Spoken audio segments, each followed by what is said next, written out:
I think I've seen this film before, and I didn't like the ending. You're not my homeland anymore.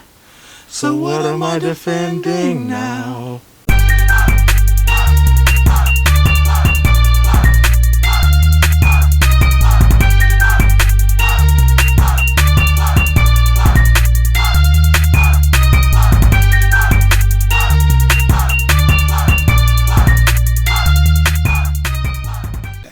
I'm Deuce. I'm Ace. And this is Deuce and Ace, Bro to the Movies, with a review for Folklore, the Long Pond Studio Sessions by Taylor Swift.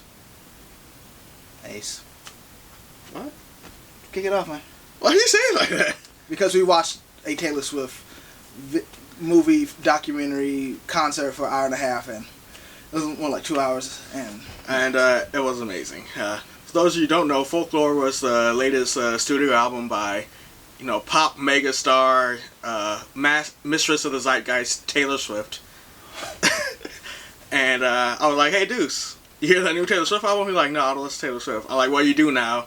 Pause. I do listen to Taylor Swift, but I had no interest in no folklore, folk music. I've been listening to Taylor Swift since high school, and I gotta say, I'm a card-carrying member of the Swifties. Yeah. My friends make fun of me, my family makes fun of me, but her music slaps. Yeah, so, again, I like some Taylor Swift songs. Depending on the song, you may see me get up and dancing, but this Folklore album project ain't where it's at. For me, if you like Taylor Swift, hold up. Did we tell and elicit our fans to subscribe? No, you just told me to jump into it. I wasn't ready. I wasn't ready for this, Folklore thing. So, hey, if this is your first time or your 50th time visiting us, please be sure to subscribe, like, and follow us on Instagram and Twitter at Bro to the Movies.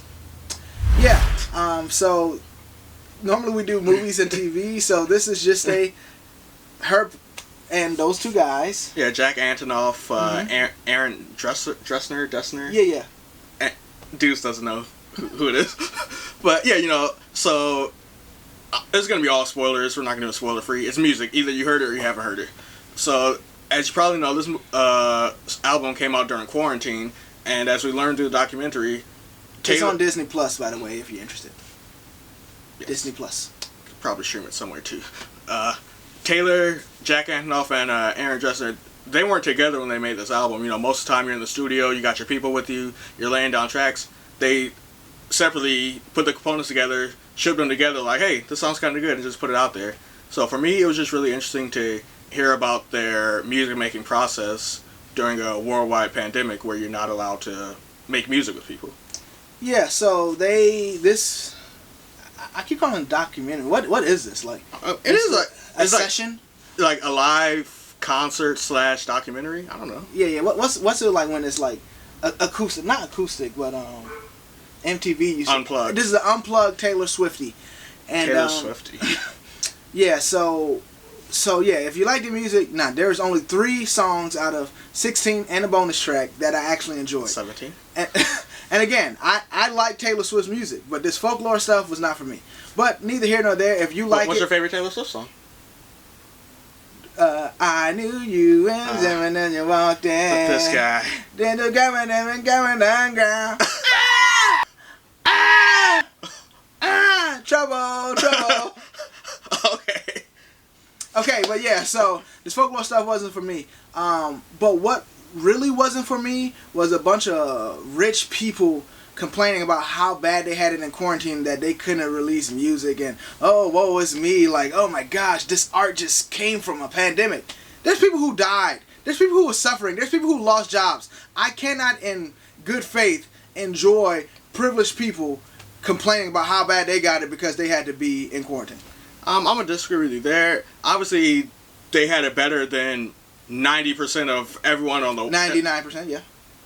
I mean, I don't know, that part of the 1%, it's like a hyper... Well, whatever, than most of the people on Earth, but you see it all the time. In the NBA, Kevin Love, DeMar DeRozan come out and talk about their depression and how they've been having suicidal thoughts, not due to the quarantine, just because of their mental stability. So just because you're rich, you're famous, you have everything you want, doesn't mean your mental health is all there. Hey, I didn't say that their mental health is all there or not. I'm just saying, for them to be talking about, for this to be presented as a project for people to view and digest, it's a little kind of slap in the face where, like, yeah, we all have issues. I don't think it's a slap in the face. It's like, man, Joe Schmoe's going through it, and Taylor Swift's going through it. It's more of a... No, but Taylor Swift is making money and has a DisneyPlus presentation while she's going through it. Joe Schmoe has lost his job, went through his 401k savings, and has no hope.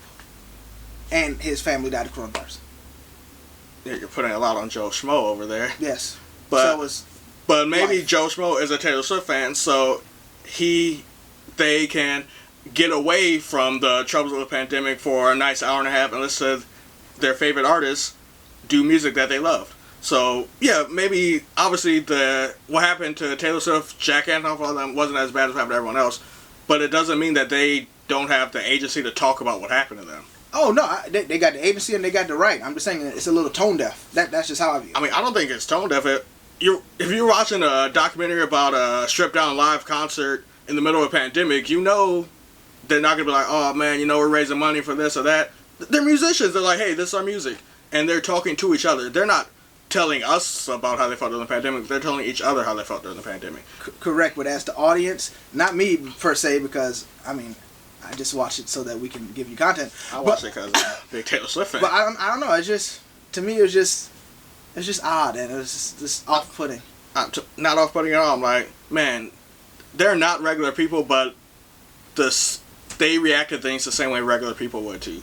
And it was just nice to see that. Yep, so then there was music.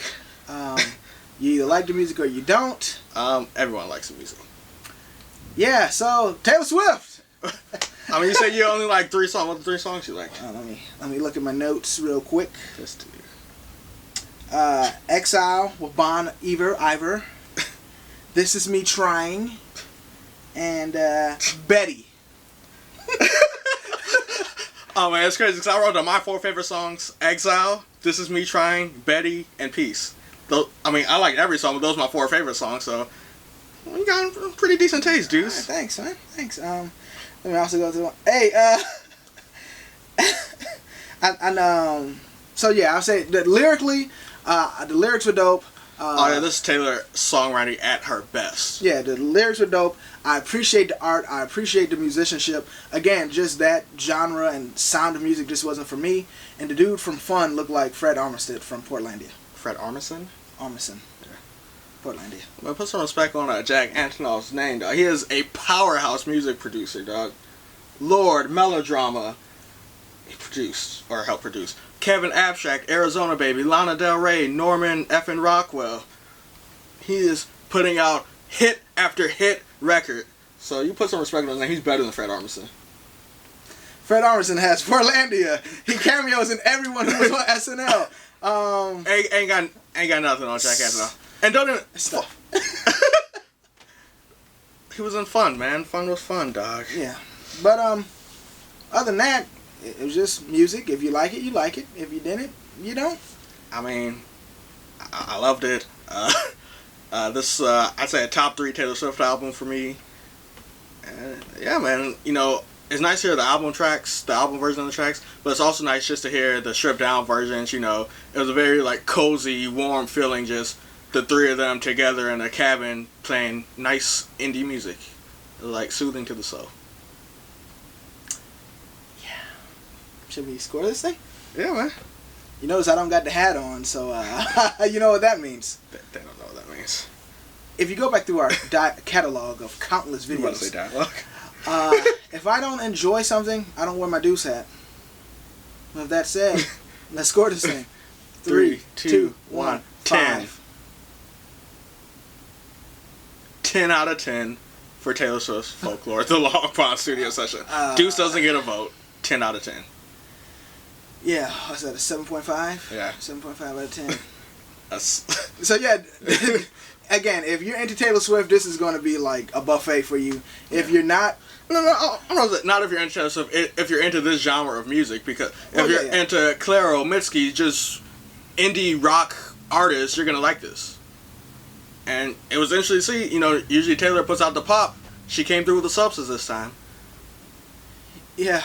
And if you're not into Taylor Swift or this style of music, you're me.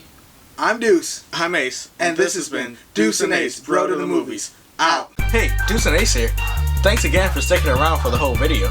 We're so glad you did. We hope you enjoyed the movie reviews, the trailer reactions, the funny bros, and the quality content. If you do, be sure to subscribe, check out these videos, and be sure to follow us on Twitter and Instagram at Bro to the Movies. Deuce and Ace.